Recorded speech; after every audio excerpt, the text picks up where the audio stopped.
ನಮಸ್ತೆ. ವಿಷಯ ಜವಾಹರ್ ನವೋದಯ ವಿದ್ಯಾಲಯ ಪ್ರವೇಶ ಪರೀಕ್ಷೆ ವಿಭಾಗ 2 ಗಣಿತ. 250 ಗಣಿತದ ಅಭ್ಯಾಸದ ಪ್ರಶ್ನೆಗಳು. ಪ್ರಶ್ನೆ ಸಂಖ್ಯೆ 41.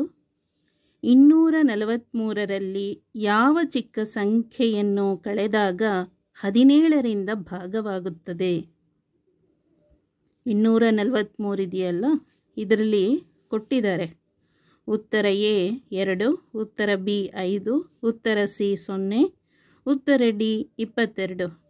243ರಲ್ಲಿ ಈ ಕೊಟ್ಟಿರೋ ಉತ್ತರದಲ್ಲಿ ಯಾವ ಚಿಕ್ಕ ಸಂಖ್ಯೆನ ಹಾಕ್ಕೊಂಡು ಕಳೆದಾಗ ಆ ಬರೋ ಉತ್ತರ ಇರುತ್ತಲ್ಲ ಅದು 17ರಿಂದ ಭಾಗ ಆಗುತ್ತೆ ಅನ್ನೋದನ್ನು ಕಂಡುಹಿಡಿಬೇಕು.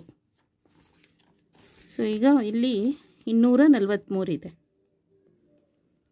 ಅದಕ್ಕೆ 2 ಹಾಕ್ಕೊಂಡು ಕಳೆಯೋಣ. ಆಗ 241 ಬರುತ್ತೆ. 241 17ರಿಂದ ಭಾಗ ಆಗುತ್ತಾ ನೋಡಬೇಕು. 17 ಮತ್ತು 241. 17 ಬಂದು 17, ಇಲ್ಲಾಂದರೆ 17 2 34 ಆಗಿಬಿಡುತ್ತೆ. 1 14ರಲ್ಲಿ 7 ಹೋದರೆ 7.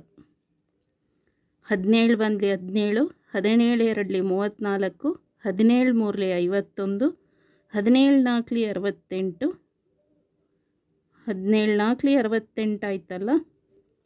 ಸೊ 17 5 85, 17 6 72.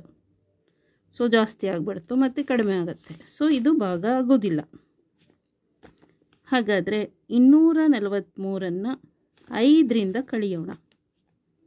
ಸೊ ಅವಾಗ ಎಷ್ಟು ಬರುತ್ತೆ? 13ರಲ್ಲಿ 5 ಹೋದರೆ 8, 3, 2, 238 ಬಂದಿದೆ.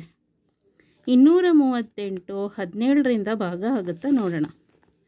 17 ಬಂದು 17, 8, 13ರಲ್ಲಿ 7 ಹೋದರೆ 6, 17 ಬಂದು 17, 17 2 34, 17 3 51, 17 4 68 ಭಾಗ ಆಗತ್ತೆ.